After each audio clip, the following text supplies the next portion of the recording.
All right, will do. Oops.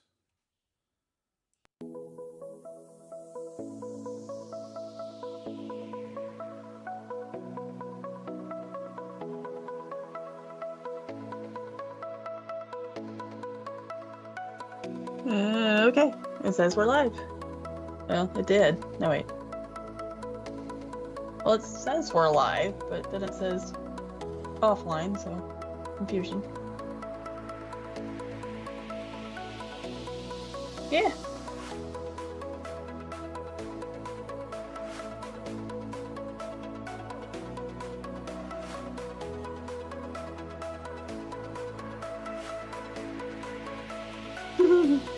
Oh, there it goes. All right.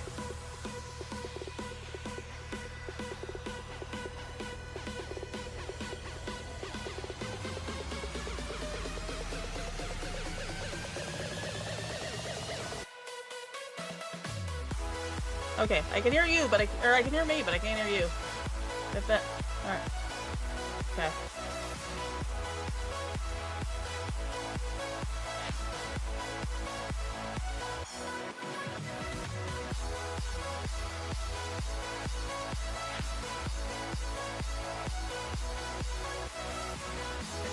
Okay, that might be why my mic was muted. Ah, perfect.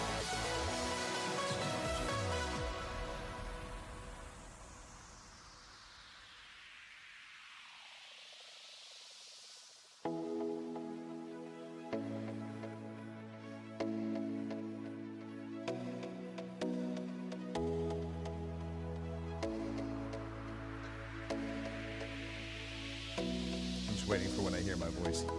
Gotcha. Alright. Cool. Alright. On that note, Yeah. I think we can start the show. Sweet.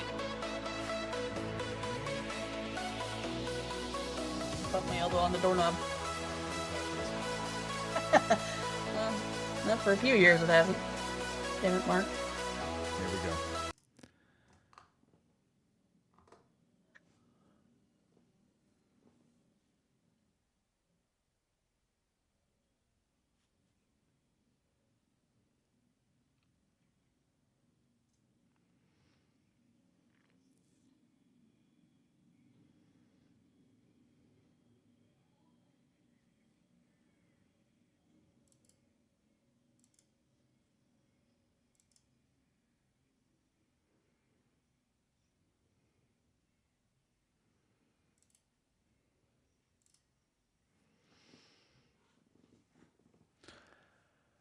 Well, hey, everybody. You might not have heard anything just there because a little snafu with that intro. We'll get that ironed out. It's episode 780 of the Overseas Connection podcast. Today's April 14th, 2024. I am one of your hosts today, Greg DeLacy, gamertag Murphy's Law, OC_Murphy's Law on Twitter. Yes, I said it. On the show today, we have Miss Kim Woods. Kim. Howdy, howdy. I am here. Excellent to have you here. And it's just us two. That's it. Yeah, I know, right? Yeah. Not sure why the rest of the podcasting world didn't want to join us. As in Robin and Mark. Well, okay, we actually know why, but Mark is suffering from agonizing tooth discomfort, and Robin is gallivanting and being irresponsible as a semi-retired adult should be. That's at least kind of what. We have an echo. Uh-oh. I do see that, yes, and we no longer should have an echo. Yeah, just like that, it's fixed. Gremlins, I tell you. Well, yeah, Gremlins, this is what happens when I haven't been on for God knows how long. But, alas. We're going to podcast today. We're going to talk about video games. We're going to talk about life. Probably more life than video games, if I'm being perfectly honest. And that's just because of the circumstances. It's been a doozy. It's been a bit crazy. It has been. So yes, definitely let me know if there's no echo now. You shouldn't hear an echo. That's the hopes.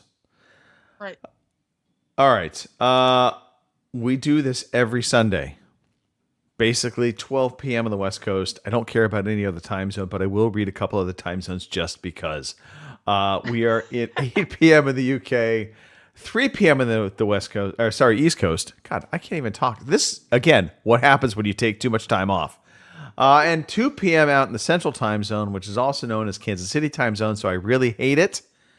Therefore, I pay no attention. So, yeah, Hate. we do this on Twitch. We do it on YouTube, Kim, every Sunday. We even do an audio version of the podcast. It will go up at some point whenever I feel like posting it, usually about 24 hours later. So you can, you could just sit back and get down with the oldies while you're on the treadmill. And I say oldies because, yeah, we're a little bit older. We can buy our own beer. We're not afraid to say that. We don't have any birthdays to announce because, gosh darn it, I didn't look for any birthdays. Therefore, no birthdays. Yeah. If you were born today, yesterday, day before, Happy somewhere birthday. around there, or coming Sorry. up, doesn't count. You get a pass. Have a free year of birth, There you go. or non-birth. I don't know. Anyway, I think CP Matthew says we seem to be missing the overseas and the overseas connection. Yeah, we kind of are. Yeah, this is the American Connection podcast. Good call out, Mr. Matthew. Absolutely, the best of the best is on the podcast today. So nobody's sidetracked with his racing simulator shenanigans. Nobody's sidetracked talking about how he hates working on cars constantly, shouting at young people because he's old. None of that. Strictly professionalism coming from this podcast from here forward, unless something goes wrong, in which case I'll still blame it on the UK guys. There you go. All right. We've got through all the important things. We'd actually should just call it a show. So now here's the question. Good. I don't know if this is going to come through or not. So now I'm really curious. They may not hear the Storytime trailer. We'll find out.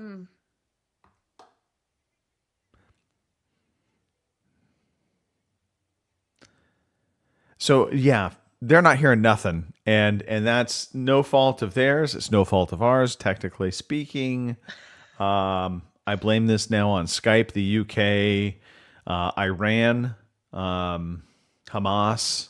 Who else could I blame? Democrats, Republicans. Take your pick there. Right. Yeah. Oh well. Well, this will go in post. There you go. I could sing "Everybody Loves Storytime," but I'm not gonna. But we're gonna talk about Storytime now. So, Kim, we'll start with you because yours is probably the most depressing of story times. I know, right? Well, we'll just get the depressing bit out of the road. Remember last show I talked about our horse Bud, and he was sick. Yeah. Well, Thursday, my dad had went out to do chores Thursday morning about 7:30, and well, Bud is no more. So whatever he was sick with, which we still don't know, we were treating him for everything, but apparently our efforts were for nothing. So unfortunately, we've lost Bud. So this year, my horse count has went from 4 to 2 in the span of not very much. See, we lost Smokey in January, and then we lost Bud in April. So yeah, I'm batting 1,000. You're kind of taking after Robin a little bit now. It's a little scary for the horses. I know, and it's horses, not cats. So I don't, or chickens. I don't know. The weird Robin kills all animals equally, for the record. Right. Chickens, and the weird cats. thing about all this is it's 7 o'clock. We were eating breakfast, and I looked out the window because from our kitchen dining room windows you can see the horse lot, the pasture, the whole 9 yards. Okay. And I saw Bud's got his little lot where we feed him, and the barn is and all that, and then he's got a lot next to it with grass, and so he can walk around and get a little exercise. Well, in the grass lot, I saw Bud walking around. Hand to God, I saw him. But Dad, when he went out to check him, and of course found him deceased, claims that surely he must have passed away sometime in the middle of the night, because according to Dad, he was cold and stiff. Well, what the fuck did I see at 7 o'clock sitting there eating breakfast? Because I know I saw that horse out there walking around the grass lot, but Dad seems to think I'm crazy. So now, is it possible you saw one of the other horses and just kind of in your head transition it to him?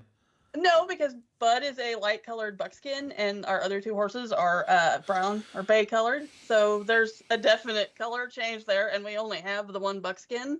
So, and I'm not nuts. I'm not prone to seeing things. It's not like I go and tell people there's Bigfoot living in our timber or anything like that. So either Dad is wrong about when he died, or I saw a ghost of my horse.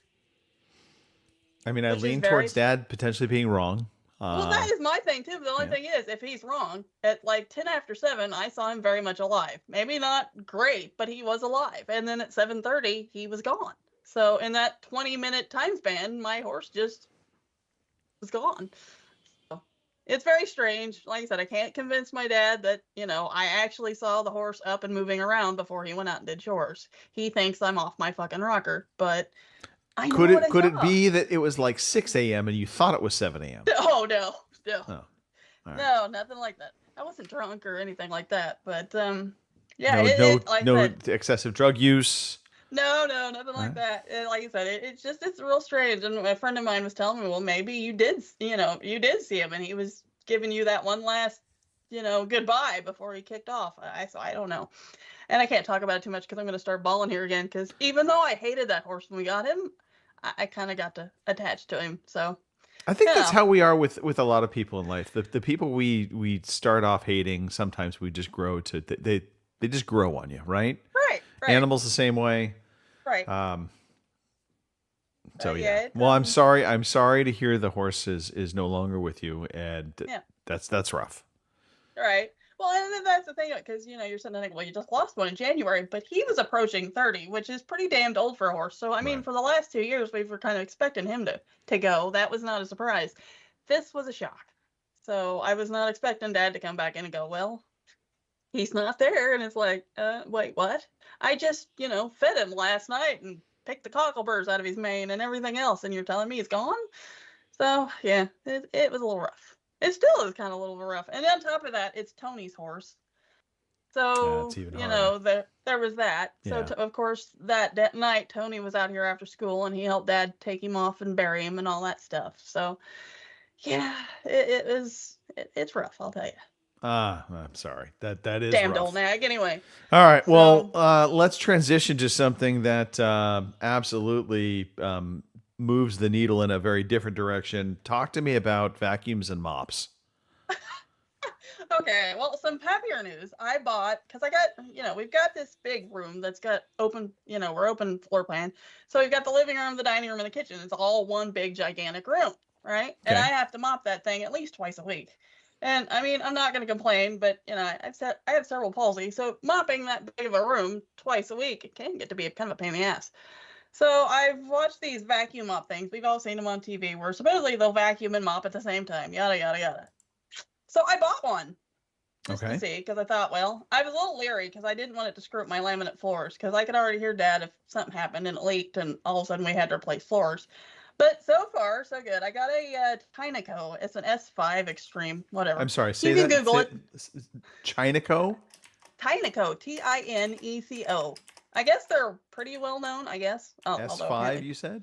S5. All right. Yeah, let's see if I can pull Extreme. up an image of it to help out with the. Yeah. And this thing, it will mop, and because of course with the cats and the kids and everything else, no matter how much I vacuum or sweep or whatever, there's always stuff left behind, and this little sucker will suck it up. So everybody loves a good sucker. Just saying. Right. And it's self-propelled, which is nice. So, it takes a little bit of the back-breaking work out of it. This so intrigues me, though. I'm not lying. Like, we're starting to realize, the hardwood floors throughout the house, while great, they show all the dirt, right? They do. They really do. And so it makes us actually a little fearful of just how dirty our old floors probably were, because we had carpet throughout the house, except for the kitchen. So we're I think going to have to move into something like this that does the vacuuming and mopping all together. Well, I like it. I mean, yeah, it is slightly expensive, and I'll be fair, the water tanks, either the dirty and the clean one, they're kind of small. Okay. So like for me to do my one big room, I'll have to probably refill it a couple of times. Okay. Not terrible. And it's like you pick it up, you take it to the bathroom, you take the tanks out, you empty the dirty one and fill the clean one, and you're good to go. It's not real labor intensive or anything like that. So that's nice. So you're saying one tank is good for one room? Yeah. Generally, if it's a And small, like the size of your bedroom type room? yeah, I can or? do like the size of my bedroom, and one tank would take care of it. Okay. Unless it's really freaking dirty, and then of course it's probably going to take a couple And times. are you just using water, or does it have to have No, a cleaning solution in it? Well, you can just use water, but they do, like the one I bought, it's gave me extra brush rolls, extra filters, and like 2 bottles of the stuff. And Okay. the bottle of the cleaning solutions, like you can get a big jug of it for like $25. It's not real right. expensive. And you only need to use like a little cap full of it. Unless, like I said, it's really bad, then you use 2. Okay. So, but this is how bad it is. I've used this thing maybe the last couple of weeks off and on, and I've already went through almost 1 bottle of solution already. That's kind of how bad my floor was. And I thought I was doing a good job. But the funny thing is, because we've got furniture on the floor and everything else, when you go around it and then you move the furniture, you can see how bad the floor was where the furniture was, as opposed to where you mopped it. So I'm like, you know what? I thought I was pretty good at cleaning my house. Maybe it's just better to have dirty floors. I don't know. Right? Yeah, maybe I should. But yeah, it's like I said, Tyneco. There's a whole bunch of them. There's cheaper ones. I got a little more expensive one because it's got the edge-to-edge cleaning, so you can get up like close to your baseboards and stuff and clean that.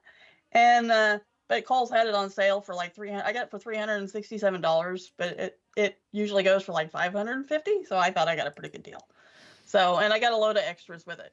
All right. So if hopefully it'll last more than a couple of years, because you know how this stuff goes. Sometimes it'll last forever, and sometimes you'll have it 6 months and then it quits. Also true. So we'll see how it goes. But yes, it's a vacuum mop. I don't know. Bissell makes one. I think Shark makes one. I went with these because the reviews seem better. So then the others, they said they leaked and stuff like that, and I didn't want to take the chance. And this one is nice because you put it on the charging base, and there's a self-clean option where it will clean the brush roll by itself. So that's kind of nice. So yeah. All right. Yeah, a Tyneco vacuum mop. Go for it if you're so inclined. But you know what? I'm there for it. I think I'm gonna be looking into this a little more seriously. So. Well, I recommend it because, like I said, that's all we have is either the laminate wood floors or we have the vinyl plank. Right. So it works on both. Yeah, it works on both. It's awesome. It'll even suck up the other day my my washing machine leaked all over the floor. It's got a suction mode where all it does is it'll suck the water up. Oh, this would be like a little shop vac. Yeah. All right. Okay. So that was handy. So yeah. All right, there you go. For those on the podcast, you're thinking you were going to be hearing about video games. No, we're talking mops and vacuums. And dead horses. Horses. Wasn't going to go there, Kim. I wasn't going to go there. I know, but I got to do something. Otherwise, it's depressing. So this is okay. You know what? I'm going to go there, Kim, and you're going to hate me for this. But okay, what do you do with the horse? All right. This may start up a firestorm. I don't know. I mean, because on one hand, I'm thinking burgers for like a week. No. Okay. No. We're not China. All right.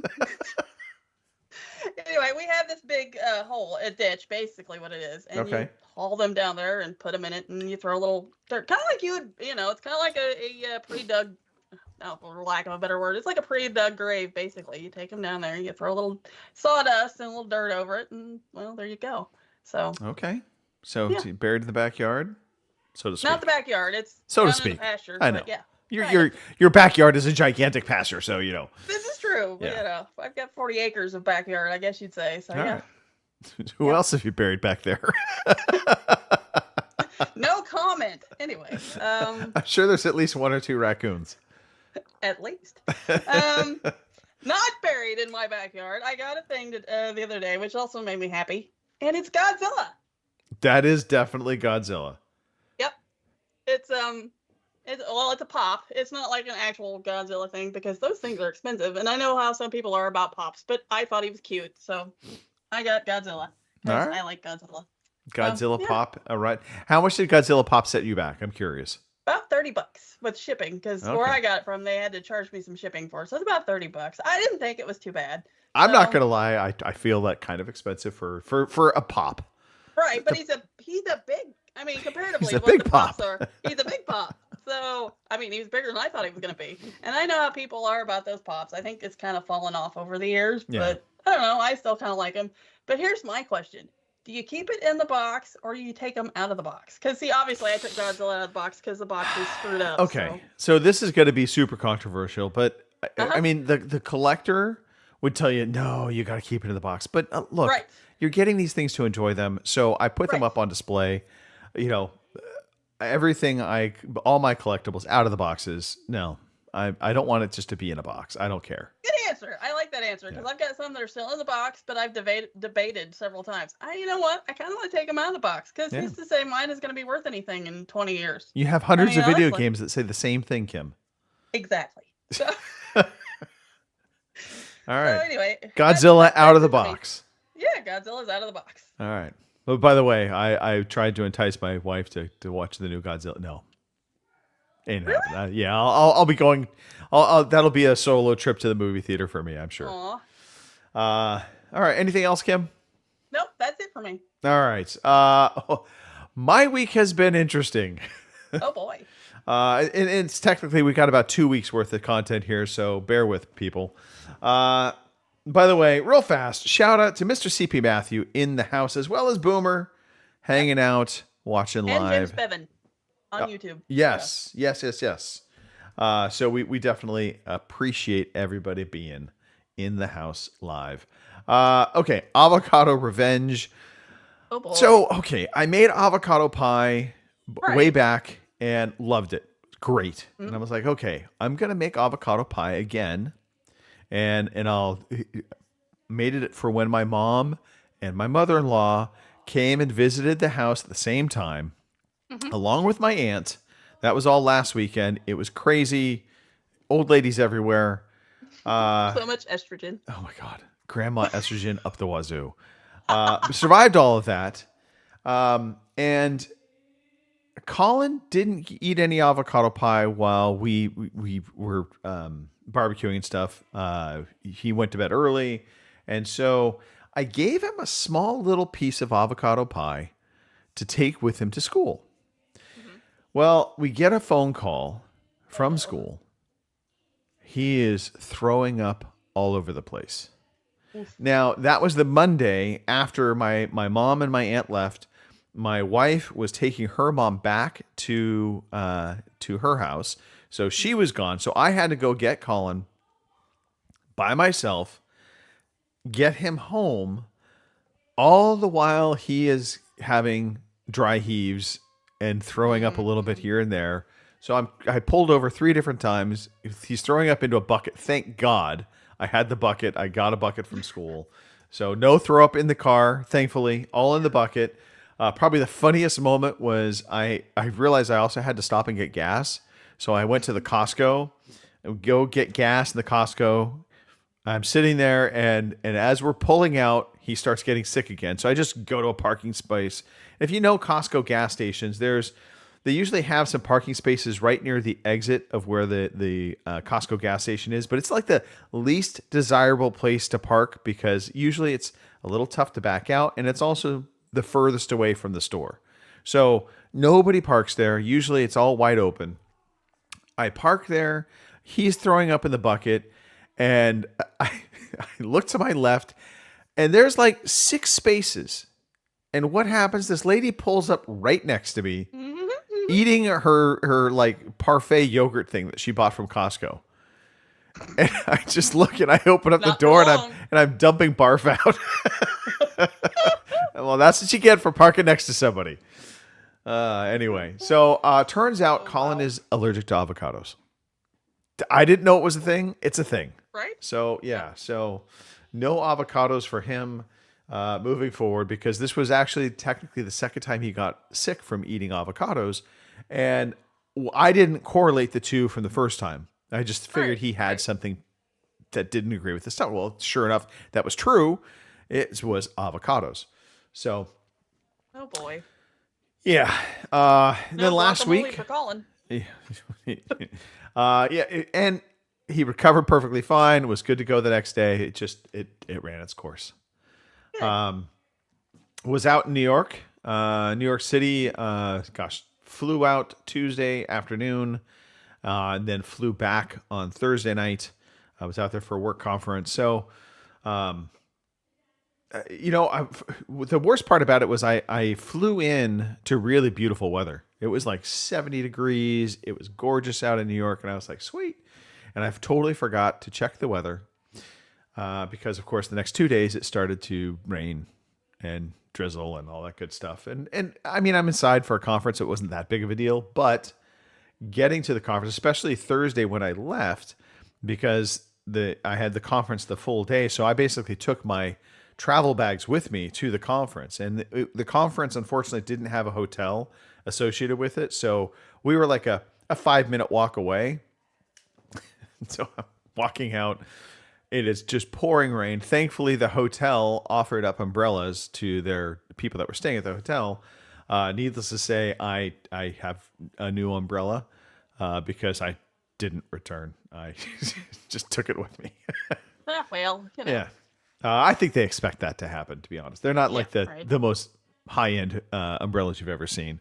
But I did bring my Steam Deck with me. The Steam Deck got quite a bit of play, especially on the plane flight home. We'll talk about that when we get to the game time stuff. Gosh, what else? Colin went to the dentist yesterday, and sorry, Friday. When I say dentist, I mean he had sedation dentistry. So if you're not familiar with that term, that's when they put you under, and they actually have to book an OR room at a hospital. They then go in and they do all of the dentistry work that they need to, and this is really for special needs patients that are not able to sit and kind of follow the orders of what a dentist might give them. So, like if you say, Colin, open your mouth, it ain't happening. Right. And the last thing in the world you would want is for him to be kind of moving around, fighting you. So he went in, got 2 baby teeth pulled. The baby teeth were not wanting to come out, but the new adult teeth were moving in behind it. So we're kind of like, okay, they need to go. So that was Friday. All last week, we got our pool. The gunite was done on the pool. I'm going to share a picture here, I think. Bear with. Transition this over. So yeah, so that is what the pool looks like as of right now. So if you're on the stream, you can see this. And it's starting to look like an actual backyard pool. So we have a gigantic Cabo shelf. That's what you see kind of on the left side there. We're going to have 2 weighted lounge chairs. So you literally will be able to kind of lounge in the pool with an umbrella overhead. And then the little deep end. The deep end really isn't deep. It's only about 5.5 feet deep. But there will be a big waterfall. That's kind of where you see on that back wall. And then we'll have 2 water bowls on the other side of it that'll be pouring out water. So it'll be fun. It's going to be a fun pool. Cool. Perfect for the backyard. And so, yeah. We're excited to get it finished. And the rest of the backyard right now is just a giant mud pit because it has been raining for the past couple days. So there's that. Okay, what else? What else, Kim? What else was going on? Got through all of that. Am I Dead Reckoning? Well, okay, so I watched a movie last night, No Hard Feelings. I'd never heard about it. It was Jennifer Lawrence was kind of one of the main characters. Yep. Funny. I laughed quite a bit. I was pleasantly surprised. And, just a fun movie. I also watched the movie Blue Beetle, unfortunately. Yep. Yeah, not good. Huh? No, really bad. I mean, not even, it was, and I get what they wanted to do with this movie, but I feel like they just took it in a weird direction. So, yeah. And then I also watched Mission Impossible Dead Reckoning. Really good. Very much liked it. The only thing I didn't like about it, if you haven't seen it yet, just be prepared. It's part 1. I think it's going to be a 2-parter. Cliffhanger. Yeah. And it definitely ends on a cliffhanger, which kind of sucks. But no. Dead Reckoning. I really enjoy the Mission Impossible movies. There's been a couple of them that weren't great, but for the most part, they're all really well done. And, as much grief as I might give Tom Cruise on some levels for some of his crazy views on the world and life, he's a really fucking good actor. He just is. He is good. Short, but good. Short. All right. I think that's it for story time. I think that's kind of everything. Okay. We do have a question, and this is why I didn't bring up this particular show. Gotcha. So, Mr. Matthew, or Kim, why don't you read the question, please? Alrighty, from CP Matthew, we have, now that it's out, what are your thoughts on the new Fallout series on Amazon Prime? So have you seen this, Kim? I have not, so I have no feelings yet. But I've heard it's really, really good. So Yeah, you're okay, fired, okay, first of all. But okay. I have watched the first 1.5 episodes. I didn't get through the second episode, not because I don't want to, just we ran out of time. Right. First off, it is very authentic to the Fallout games and the content of the games, and kind of, if you know the games, you are going to feel right at home with the show. And so on the one hand, I think that really does translate nicely, and for gamers that are of the Fallout series, they're going to be like, this is what we wanted Halo to be. This is how you do a game series, right? Mm-hmm. And I can't really argue with that. It is really good. I mean, they really do nail a lot of what Fallout brings to the table. Now, I still haven't seen all the rest of the episodes, so I can't say for sure. But first episode is about an hour and 15 minutes, and I think the second episode is just about an hour long, which is kind of nice. I like the longer episodes, even though ironically I ran out of time watching this second episode. The special effects so far, great. It's just, I mean, the humor is there, the oddity of the world, in that Fallout takes place in this kind of alternate universe of the world that we live in. So and it has that weird mix of 50s. Oh, I guess it's the 50s take on what the future was going to be, right? Right. And that's what Fallout is. So you have some things that do just strike you odd, because some of the tech that they have, it's not high tech at all. It's like they have like the old school TVs, Right. in monitors, but then they have all of these futuristic AIs and weaponry and stuff. So I don't know. I love it. I am impressed so far. I hope it stands the test of time through the next episodes. I will ask you this, Kim. How do you feel about a TV? So Fallout, putting in perspective, they released all of the episodes, so they're all out now. You can go watch them all. Do you prefer that, or do you prefer when they pace it out a week at a time? I don't know. I think I kind of prefer when they release them all, but then I'm kind of kicking myself later after I've watched them all, and then there's nothing else to watch because, of course, they've shown them all. So I don't know. I suppose on that knowledge, I'd probably like it better if they went weekly. So, they released an episode every week. So then you could kind of stretch it out, because I do tend to kind of binge watch things and then kick myself later because I don't have anything left to watch. So.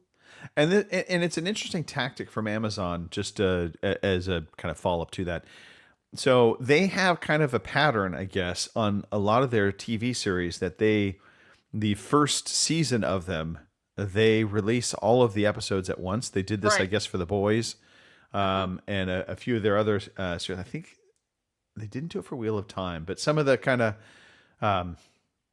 the ones I guess they're taking the big gamble on, they'll just release them all. But then the following seasons, they actually release them weekly. Right. I like the notion of the weekly episodes because it is, like you said, you can't just suddenly just blast through all of them and be done with it. You actually have that social commentary, kind of can't wait for the next episode. Right. And then you talk about it. But then again, there is the benefit or the nice part of being able to just say, hey, I will watch them at my own pace, as opposed to having to wait for. But the only thing is, then you got to watch out for people and spoilers and all that, and that kind of gets to be a pain. And that I have been, I mean, everybody was talking about Fallout when it released out, because a lot of people just binged through everything, and I was just constantly seeing Fallout commentary, and I would just brush past it, because I don't want to read any spoilers. Even though, I mean, in some respects, you kind of know, well, you don't know the story. At the end of the day, you don't. I think the casting so far has been fantastic. CP Matthew points out, was it Walton Goggins as the ghoul? He's fantastic in everything I've seen him in. So I really enjoyed his character in Justified as well. Yes. So, but yeah, Fallout is really potentially one of the all-time best video game adaptations I've seen.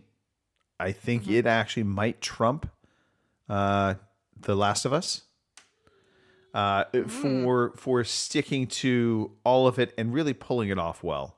Right. And it should be worth saying, bringing this game to the TV screen was not easy because of the quirkiness of the Fallout games themselves. You know, so I think it takes not only the good cinematography and direction, but also it takes excellent writing. You also have to really source the music and get that all to so I mean, they've done a fantastic job, and it shows.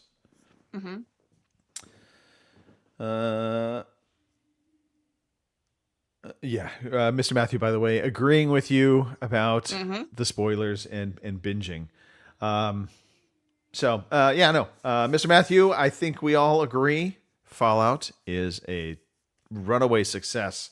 I'm assuming there will be a season 2. Oh yeah, I'd be shocked if they didn't. So, but the cool thing about the Fallout series in particular, as opposed to Halo or The Last of Us, is that they can go any direction they want with this, because the Fallout universe isn't focused on particular characters per se.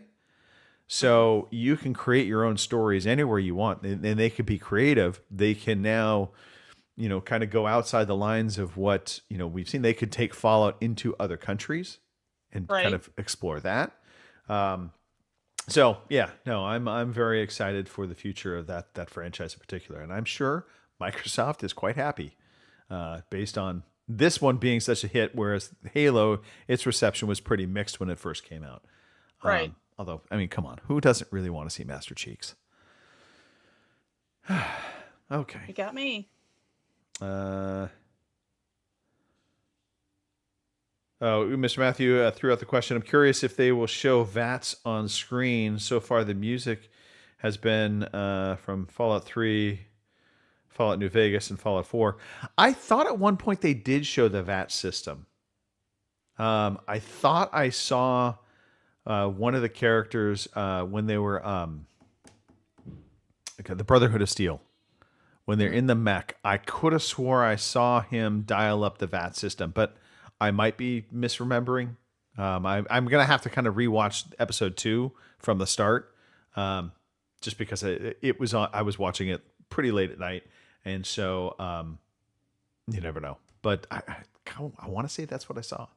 I also do like, by the way, that in the Fallout, this TV series, they kind of the way they've introduced some of the main characters and how they've done it is almost like little kind of mini episodes within the episode. Nice. Yeah. Okay. Kim, we're going to transition from what we've been playing. Let's talk about the free games that we kind of get for paying for. Alrighty. For PS Plus for April, we have Immortals of Aveum for the PS5, Minecraft Legends for the 5 and the 4, and then Skull, the Hero Slayer for the 4. Scrolling down, and oh my god, we went too far. Holy shit. Alrighty, for your Amazon Prime games for April, we have The Elder Scrolls 4 Oblivion, Game of the Year Edition Deluxe. Must be a hell of a game there. We have Plant vs. Zombies, Battle for Naperville, Monkey Island 2 Special Edition, another Special Edition, LeChuck's Revenge, Nanotale, Typing Chronicles, Guild of Ascension, Turnip Boy commits tax evasion, bad Turnip Boy, bad. Galaxy of Pen and Paper, and we'll scroll some more here, and House of 1,000 Doors, Family Secrets. Be a lot of secrets for 1,000 doors, I'm just saying. That's almost like a lot of buried bodies in a pasture back behind the house. Just saying. Sort of. A little bit. And then from now till the 18th, we have Ghost Runner for the Epic Game Store. I have no idea after that. I didn't check today. Sorry. Fair enough. So. All right.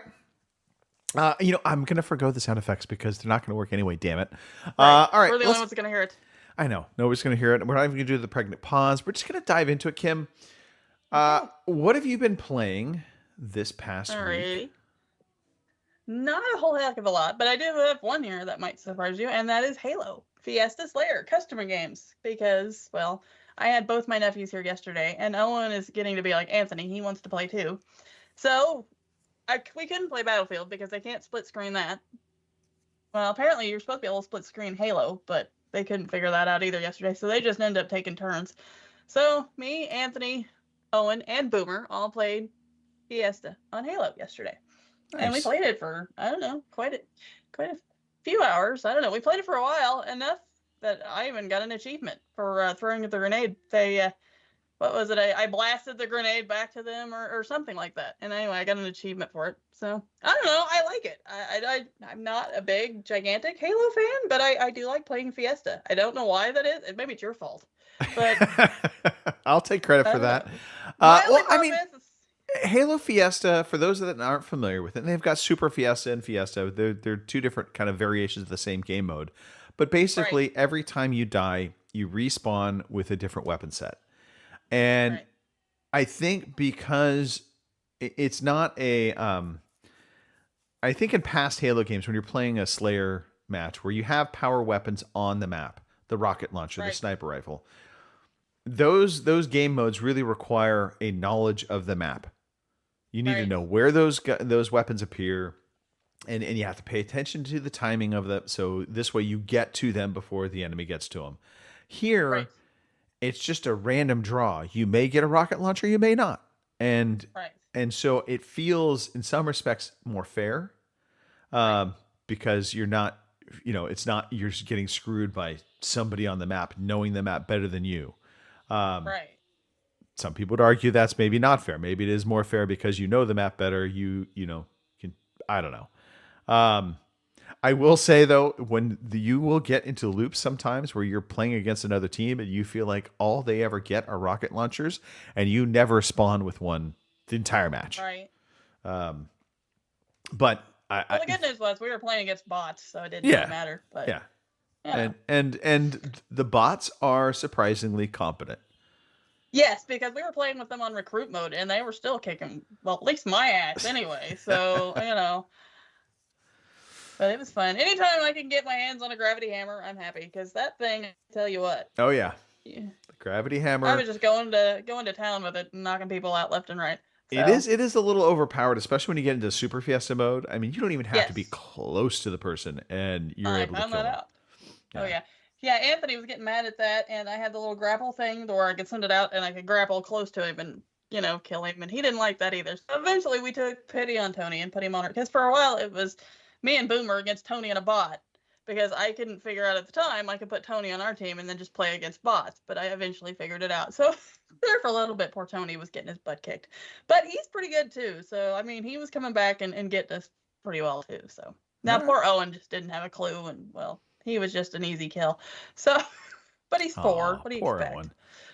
I know, but he enjoyed it. Oh, you want to ask Boomer? He just blabbered his little ear off yesterday. I mean, he talked to Boomer while we went out to do chores. We left him in here with the headset on. He talked to Boomer the entire time it took us to do chores. So, you're and then he wouldn't shut up about Boomer. Yeah, I know, right? Because, oh my lord. So we did that, and I played some Evil West this week. As a matter of fact, I played co-op with Tony. Because I hadn't played co-op on Evil West yet, so I didn't know what to expect. And co-op pretty much it picks up who's ever running the game. Like, I was running the game that day. So it pretty much picked up wherever I was at the story, and Tony jumped in. And we both played the same. I figured one would play the one guy, and then the other would play the other guy. But maybe I haven't unlocked that yet, so that's why we both played the same dude. Okay. And I think his name was, what's his name, James? It's the Rentier guy. Anyway, if you played Evil West, you know what I'm talking about. It's, well, okay, not to sound racist, but it's the white guy, because one guy's black and one guy's white. So anyway, Jesse. No, his name is Jesse. That's right. So anyway, that's how co-op works. And then eventually when Tony, leaves this game and goes start up his own, he has to actually go all the way back to wherever his game was started. But I get to keep the progress that we made while we played co-op, if that makes sense. So. It does? I don't know, co-op. Okay. And I have this game downloaded. I need to fire it up. I've been meaning to fire it up. I want to play it. It looks like a lot of fun. Um, Right. yeah, I have no excuse, Kim. I have no excuse for Right. not playing this yet, other than It I've is been. fun. I mean, it just takes me a little bit to get used to like the stuff, the moves to do it because haven't played it enough to get them all down pat. But boy, Anthony was. He got the hero punch and whatever else the little combo moves are. He had him down like nothing flat. Not me though. So All right. anyway, it's on Game Pass. If you like vampires, if you like cowboys, and a little supernatural twist to it, which for my week this week, apparently I saw fucking ghosts. So hey, This fit but right in, anyway, Kim. It fit right in. this works, right? So yeah, give it a shot. And one of these days, Boomer, we will get a game in on this because I did tell Boomer to download it so we could play it sometime. We still haven't done it. So Funny, because Boomer, she was saying before the show started, I totally do not want to play this with Boomer. I really did. Yeah. Sure. He's not All gonna right. believe that. Anything else, Kim? No, that's it for me. It was a short, kind of weird, non-game playing week. So I definitely know how that feels. The only thing I played, like I said, was a little Baldur's Gate on the Steam Deck, and right. so it was great on one hand because Right. it took up hours of my flight on the way home, but and maybe it's I want to put this on the Steam Deck version and how it Right. translates because it's also probably the console version of this game. But the inventory management in Baldur's Gate 3 feels very unsatisfying to me. Right. It's needlessly complicated. It doesn't feel like it's straightforward to just like here's there's multiple ways you can go about looking at your inventory. I guess that's the better way to put it. So you can kind of look at your Right. items, and then your items will show not only all of the little things you picked up, like ore and different vegetation that you're going to then use to create potions, but it also shows you your armor. It shows you your weapons that you picked up, but and you can equip from there, but you can't see it on your character until you have to back out of that screen and go to the character status screen, I think it is. Mm-hmm. It's one of those screens, but then in there you can go to where your equipment is, and then when you go to the equipment, you can't see any of your items, but you can only see what is physically on your character or the weapon that they've equipped. And Sounds very perfectly, it's convoluted. on screen right now. It's clunky. It's not Yes. great. And on the Steam Deck, it felt even more clunky. Now, granted, that just because I haven't played this game on the Steam Deck for a while, so kind of getting used to again the interface of it all. But boy, oh boy, I for like 20 minutes, I'm just like, how the fuck do I find this and put it on? And how do I compare easily enough? That's the other thing. When you find Right. stuff, how do you compare it? There's only one screen that will let you do the comparisons, and you can't see if the armor is going to look any different in that screen. So then you have to go to needlessly wow. complicated. I'm just going to leave it at that. Yeah. This is what it sounds like The Witcher 3 used to be before they went in and kind of fixed it. So Yeah. But that being said, I enjoyed my playthrough, enjoying Baldur's Gate 3. I will say I came across a particular puzzle that was a bit confusing in terms of how to get through it at first. And I think I just kind of blindly stumbled into the solutions and got through it. I never really understood fully how I got through it. I'm pretty sure. sometimes that's the best. Yeah, oh yeah. Pretty sure within some of the books that I saw that I had picked up and didn't bother actually reading, there probably was the answer to the solution there. But I did stumble within this stumbling upon things and figuring my way through this one particular dungeon. There was this final trap that I was trying to open up this sarcophagus, and there was a button on the wall. I'm like, I'm hitting the button, nothing's happening. I'm like, why can't I open this sarcophagus? And so then I did, I did the online search. By the way, shout out to JetBlue. They actually have free Wi-Fi on the plane that so you're connected to the internet. So I was actually able to do a Google search and do this while I'm playing the game. But so it turns out there was this giant trap that I kind of figured was there because I saw all the traps, but they weren't activating. So I'm like, did I deactivate all the traps already? Oh no. It was once I actually figured out the way to open the sarcophagus, all of these fireball traps shot off all at the same time, and that stupid button on the wall that I kept pushing for the longest time trying to figure out what the hell it did, that turned off all of the fireballs. Aha! But yeah, so I was able to finally get through that trap after dying and reloading a good 4 times, at least, and finally figured out that, okay, the way to beat this is I have to put myself into turn-based mode. I had to put one of my characters right on the button, and then one of my characters then open the sarcophagus. And once you open the sarcophagus, all the fireballs start shooting off, and before they killed the other character, he hit the button, and basically 3/4 of my party was down on the ground dying, and the one character was still alive. He was able to go revive everybody, and happy days. Yay! So yeah, Baldur's Gate 3. It's still good. It's still good. Good. I think I like Dragon's Dogma 2 better. Still gonna say that's that. what you were saying. Yeah. So. And I hate to say that because I love my turn-based games, but I don't find so far the pace of Baldur's Gate 3 is a bit plodding to me.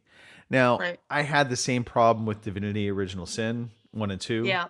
And I feel like that we have that same kind of direction with this game. So that doesn't excite me. But Right. I'm overall, kind of with you on that one. it's still pretty good. Still pretty darn good. Okay. What are we doing, Kim? What are we doing? We're I no don't longer know. talking about what we've been playing. News, I guess. We Oh, do- could, or Kim, or Okay. we could do a quiz. Oh well, I didn't know we were going to do that today or not. Since it's just Yeah, me, you know so- what? I'm going to run you through your paces, Kim, because you know why? I can. Okay, That's alrighty. the power that I have. So, Kim, Alrighty. imagine if you will, Okay. you are going back in time. Mm-hmm. Back just 5 short years, Kim, to the year 2019. Okie dokie. So, Kim, we have 3 games that we're going to walk through here. You have to guess the Metacritic score. For those of you who don't know, we're playing Metacritic Madness right now. Yes, I've absolutely stolen this from another podcast. I don't care. You have to guess closest, higher, lower, doesn't matter. Now right. will be by default the winner for this week, but it's the total cumulative score of all of the Right. weeks that really matters. Right. So you could hurt yourself or you can help yourself this week. We shall see. Gotcha. All right. The first game we're talking about on the PS4, Kim. Alrighty. We're talking about Sekiro Shadows Die Twice on the PS4. Kim, what do you think its Metacritic score was? 2019. 90? Now, Kim, how do you feel about 90? Do you feel that's going to be higher, lower? What are you thinking? Probably gonna be lower, but I don't know. I remember when that came out though. It seemed like everybody seemed to, enjoy it pretty well. I don't remember anybody bashing it too terribly bad, but I mean that was 5 years ago, and I can barely remember what I did yesterday. So Yeah, fair enough. Kim, if I told you your guess was wildly wrong, I'd be Oof. lying to you. Oh, No, 91. So 1 point off, Oh, Kim. Well diggity. done. Yes, well done. Yeah, 91. And Dare me for a minute. yeah, it was very well received. Okay, going on to the next game, Kim. All right. This is on PC. Mm-hmm. Hunt Showdown debuted. Now, it was early access, I believe, at first, but it did come out with a Metacritic score for 2019, so that's what counts. So, Kim, what did Hunt Showdown get for PC? Now, if you're Mark Wright, you would know this probably in your veins. Probably right. 85. 85. All right. Now, if I were to again tell you that your score was wildly off, would you believe that, or would you think it's more spot on? I don't know. I think it may be a little higher than that, perhaps, but because I don't really think it'd be lower than that, but I guess it could be. So Well, it actually was lower than that. I'll be 81. darned. Hunt All right, Showdown now got an 81 on Metacritic. So it's still I'll be well damned. done so far, Kim. Well done. Thank you. And last but certainly not least, Uh-huh. The Outer Worlds for Xbox One. Oh. Well, if I remember right, I think that one did relatively good. 86. 86. Now, Kim, if I was again to tell you you're just really off, do you think you're really off, or do you think you're pretty much spot on? I think I'm pretty close. And watch, I'll be really off. No, actually very close. Once again, 86, you said? It got an 85. Well, I'll be darned. Look at that. There you go. That was actually my first guess, but I thought I'd, scooch it up just a little. So. Mr. Matthew coming in with 82. He would have also been very close. But no, Kim, you nailed. That was, about as good as you could possibly get for these 3 games. Well done. A total difference of about 6 points. That's gonna help you in the long run, I think. Yeah, because I think last time I kind of gigged one really wrong, and that took me out a little bit. So. Yeah, it happens. Yep. Trust me. All right. Well, that's it for Metacritic Madness. Let's dive into some news. Okie dokie. Okay. Kim, you ever heard of the BAFTAs? I have. Honestly, I really forget they exist.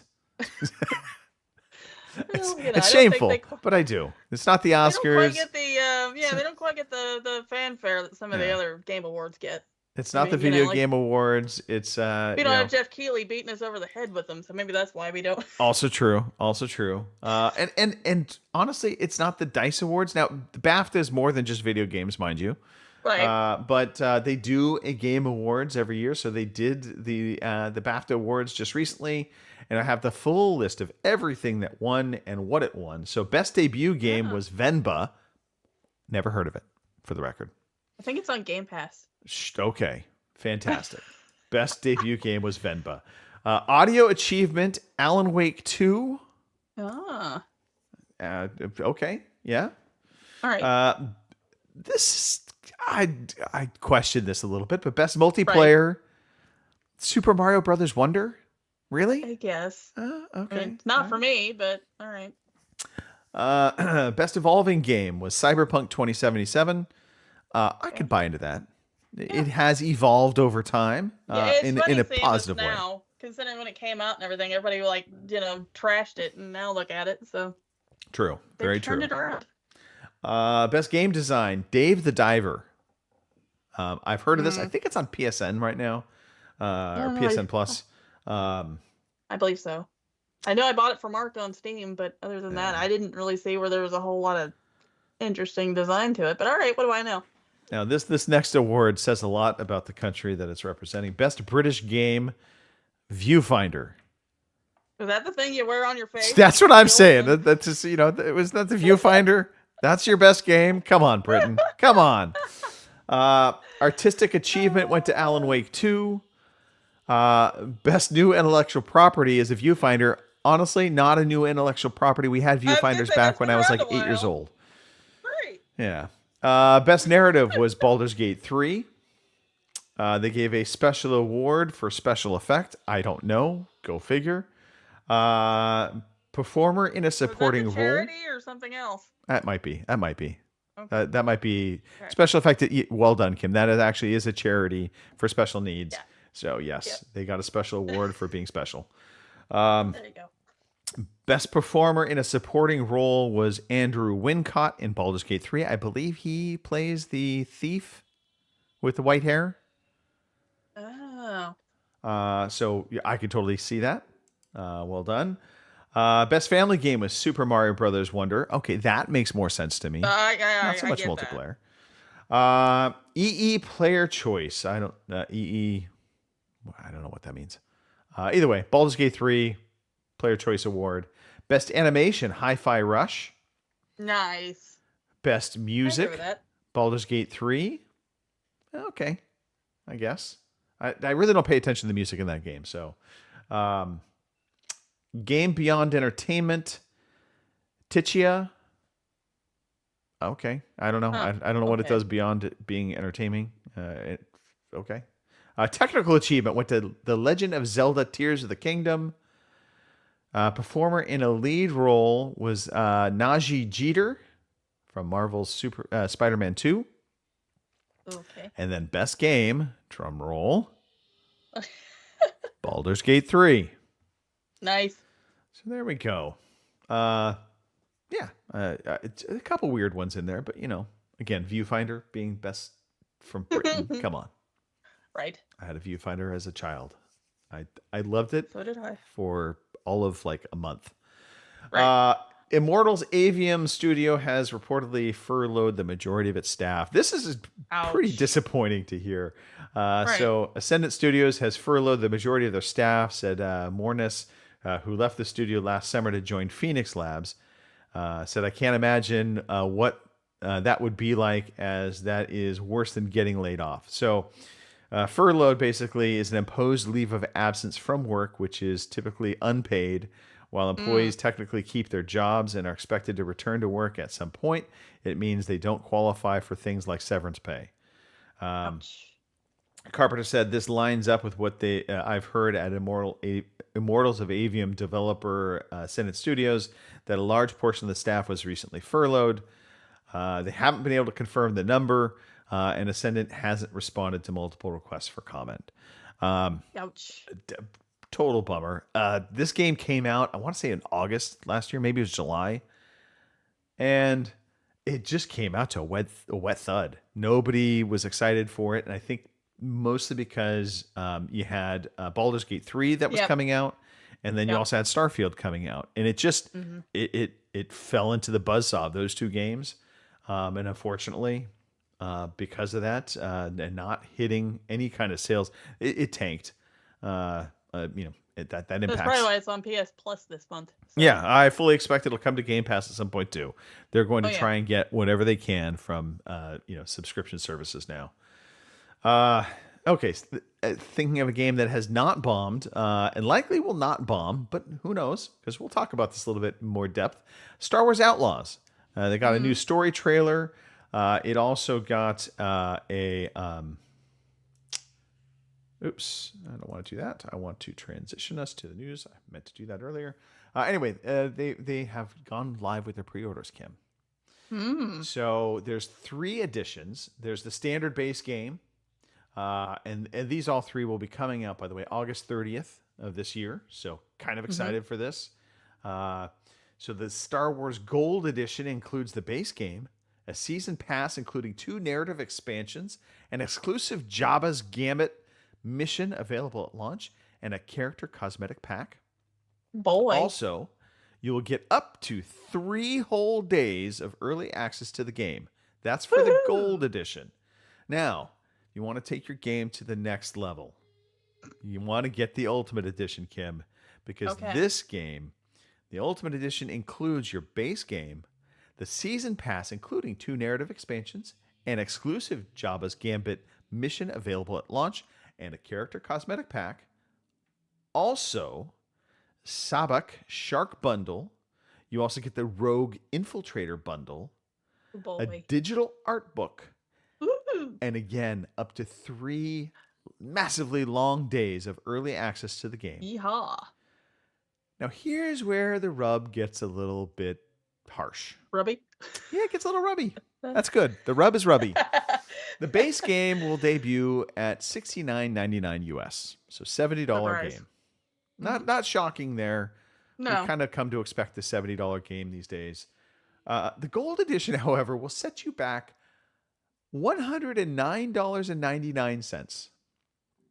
Wow. So $110. Let's call it what it is. Right. That's a season pass of 2 narrative expansions and Jabba's Gambit's mission. And 3 early days of access. Now, the Ultimate Edition, which we've walked through all of that. Now, you do get a digital art book.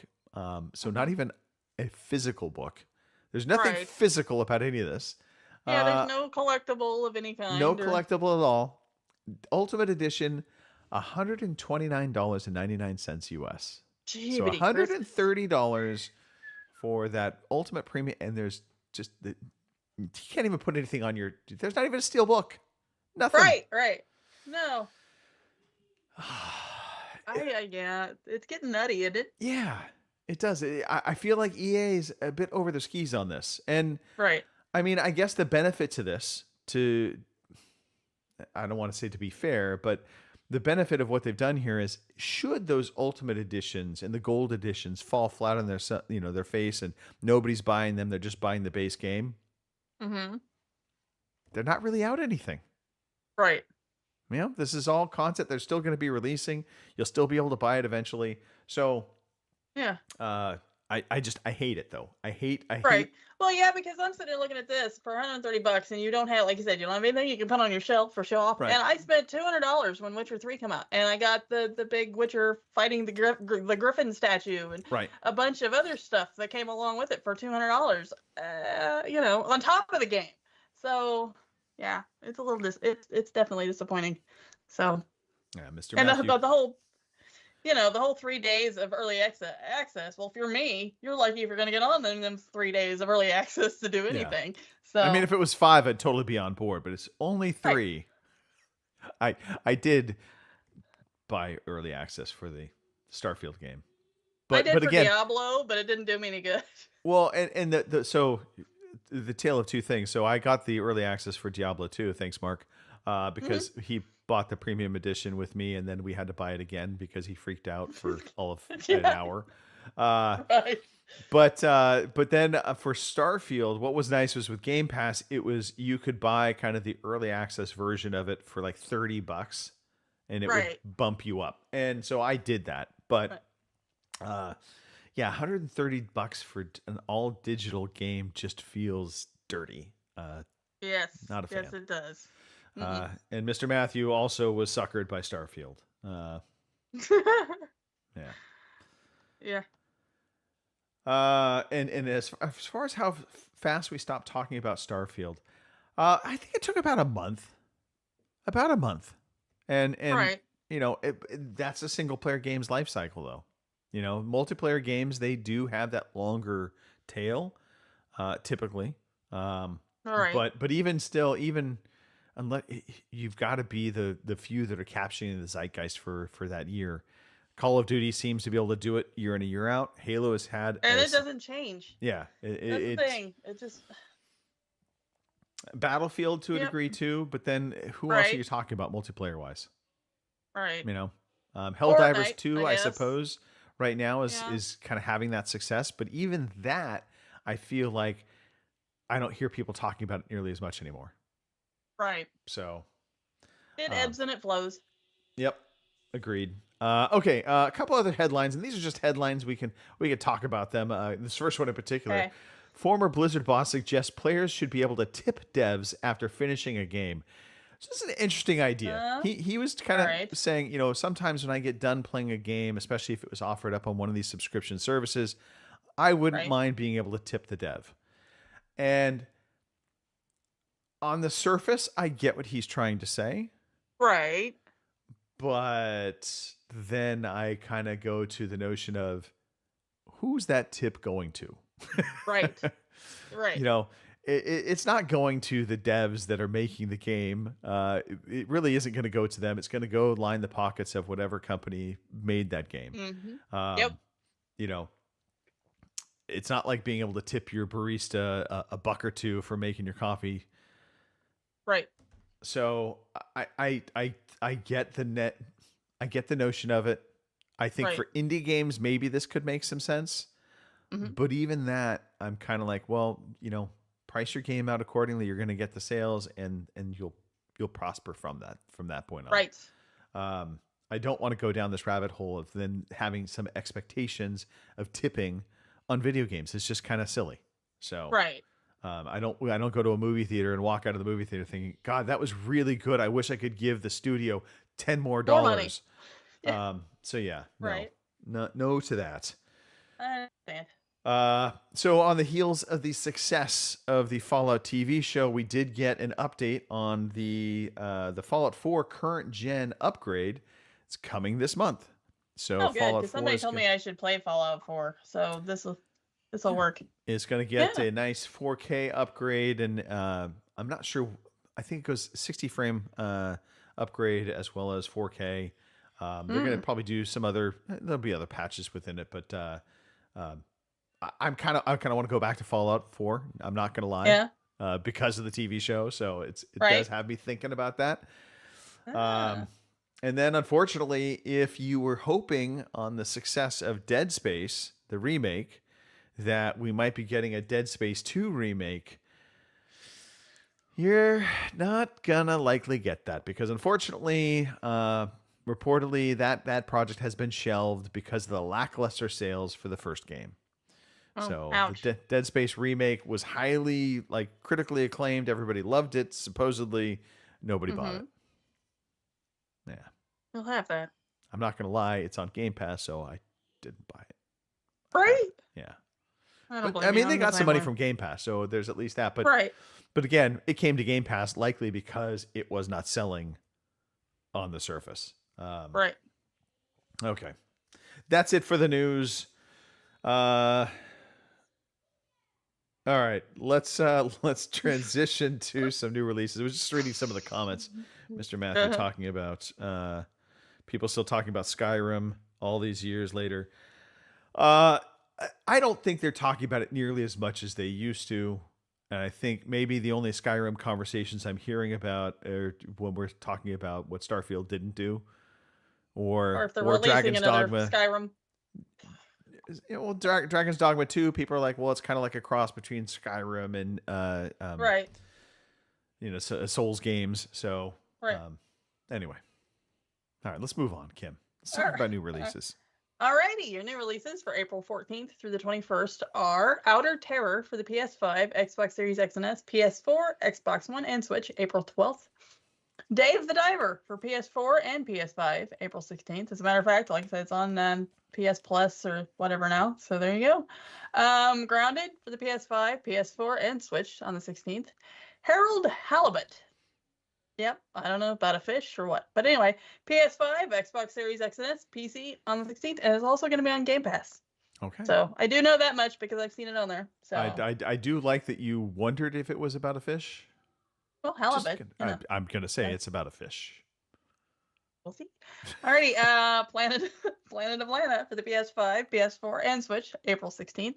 Rose and Camilla Collection, whatever that is. But it's for the Switch on I think April it's going to 16th. be about Rose and Camilla, for the record. Whoever they are. I'm happy for them, really.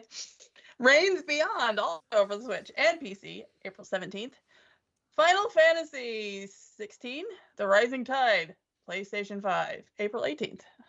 I'm sure there's people that are excited for those things. I'm just not one of them.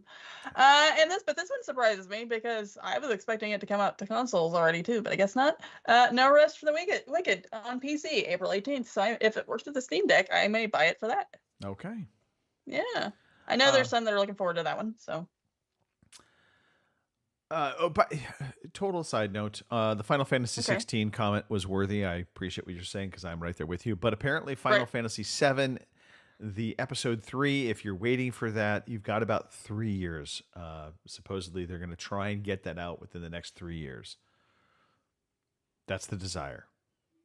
I don't care. I just have never cared about Final Fantasy. No, me neither. And I know I've got friends that absolutely love those, but I don't know. I don't know. They seem strange to me. I guess I'm just not the demographic or something. I don't know. Yeah, I'm curious. Anybody in the chat, if you like Final Fantasy games, please make a comment. I have a feeling it's just not a game our community typically likes. Right. And it's probably because of the giant swords, ridiculous voice acting, overly crazy, the hair, dramatic, the hair, the nonsense, and then the random goofy character that is with it's Japanese RPGs. I just can't do them. I can't either. Yeah. Again, and this is what I think amazes me about Dragon's Dogma 2, because it breaks all of those narratives. It's a Japanese RPG that's not a Japanese RPG. It's more Western, I guess you'd say. 100%. It is Western for the most part, and I am so grateful for that. Okay. Kim, we're about that time where we're going to start wrapping things up. So let's talk about Indeed. Wednesdays, Kim. Mm-hmm. You could be Right. playing Halo. I might. Yeah, With the- if we yeah. play some Fiesta. Yeah. I mean, I'm all for it. So Oh, there's always one. Christopher Matthew. I was a big fan of Final Fantasy 7, 8, blah, blah, blah, blah, blah. Mr. Matthew, come on. Really? but he says he hasn't played one since. So I know. there you go. Because he's wised up, he's grown. He's There- he's Tired of the funky hair and the big swords. yeah, funky haired big swords. That should be your first no when you see that on, especially like a game cover. When you get a guy carrying a sword that's like 10 miles too long and, Yeah. and he's packing it on his back and dragging it along the ground, it's like, that can't be, right. But Yeah. whatever. All right. Halo Wednesday nights. Yeah. Hopefully, I will be able to play this week. I was, of course, out away in New York, but I think my schedule is actually going to be clear for Wednesday. So I'll be looking forward to that. Also, Fridays, Mark Wright, when he is not crying about his teeth or about Right. motors that are difficult to work on and how he doesn't want to ever work on electric cars because they're a pain in the ass. He'll be playing video games, Fatal Fridays. Right. So track him down. You can go to the Discord because that's the future, Kim. Discord is the future. That's what they Supposedly. say, but I think it's died out again. So Damn it. I know. It's just like everything. It ebbs and flows. I think my favorite thing Yep. is I was having a conversation. I forgot where I was having the conversation. It was actually, I think, with my my brother-in-law, and he was talking about Facebook and how they weren't on Facebook and how the kids were on Facebook. And I just started laughing, and I'm like, all the kids hate Facebook. the Right. the kids think Facebook is for old people, and yet here you're saying the kids are on Facebook. Right. Anyway, Kim, hmm you can always try and email the show. That really relies on us also checking our emails. This is true. But we do have a podcast email, ocpodcast@gmail.com. That for sure will get to us. We used to Right. have this ocpod@ocpod.com email address.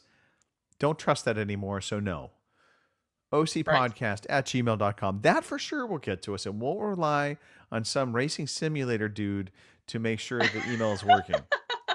You can Right. also tweet us, and I did say tweet us at OC_podcast, because that's how it is on Twitter, not X, Twitter. Yeah, I said it again. That's Facebook, right. fb.ocpod.com, and there you will actually talk to a live person, as in Kim, reacting to your comments. Exactly. And of course, you can always just catch us on the audio version. We put it up on the Podbean site, so you download it to your favorite service. You can find us, I think, on Spotify. We're on iTunes. We're kind of almost everywhere you possibly could want to listen to us. Almost. There's always an exception. All right, speed round. Let's go, Kim. Alrighty, I'm gonna shout out the shouters. We've had Boomer, CP Matthew, Lord popped in there, James Bevan. I better check my list so I don't forget anyone. I know how that feels to be left out. I think that's it though, but let me look. Yeah, James Bevan, CP Matthew, Boomer, and Lord. So thank you guys for stopping in and keeping the chat going. It's always nice when somebody's in there talking to me, even if they're giving me a load of shtick about whatever. I don't care. So anyway, thanks as always. Let me on here and ramble about my stuff because sometimes it's a little off the wall. I get it. But it's nice because, like I said, this week was fine up until Thursday, and it was just awful. So it's nice to kind of blow some steam off and realize that it's not all bad. It's So online hopefully therapy. everybody has a good week this week. Right, exactly. And I'm too cheap or poor to pay for actual therapy, so this helps. Exactly. I don't know if it helps you, but it helps me. No, hey, we are the cheaper version. You hear about all those online Right. therapist sessions now that you can buy and talk to a therapist online Yep. discreetly, anonymously. You can just come onto the podcast. Right. the We chat. are the cheaper generic version of BetterHelp. So there you go. Absolutely. And 100% likely will not really help you, but you'll feel good in the moment. You'll feel better after. So and that's all that really matters, right? So anyway, I hope everybody has a good week. God knows I hope this week for me goes better because I swear to God, if I have another animal die this week, I don't even know. So anyway, enough for me. Over to Greg. Kim, you're tempting fate. Never say No, knock on yeah, wood. exactly. You know. Kim, shout out to you. Thank you for joining me this Sunday. I'm glad I can be here to be your online therapist of the moment. Right. Shout out to the chat because yes, we absolutely love our community. I mean, we don't do this for the money, people. We don't do this for the money. This is all about just having some fun on a Sunday afternoon, catching up with friends, chatting away, talking some video games, talking about everything. So that's the gist of it.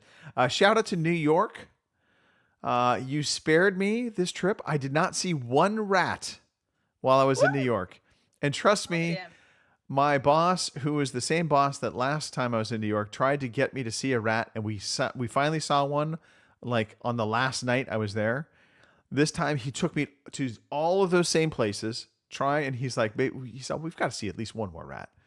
Didn't see a one. So the rat problem in New York, I think, has finally been somewhat fixed. I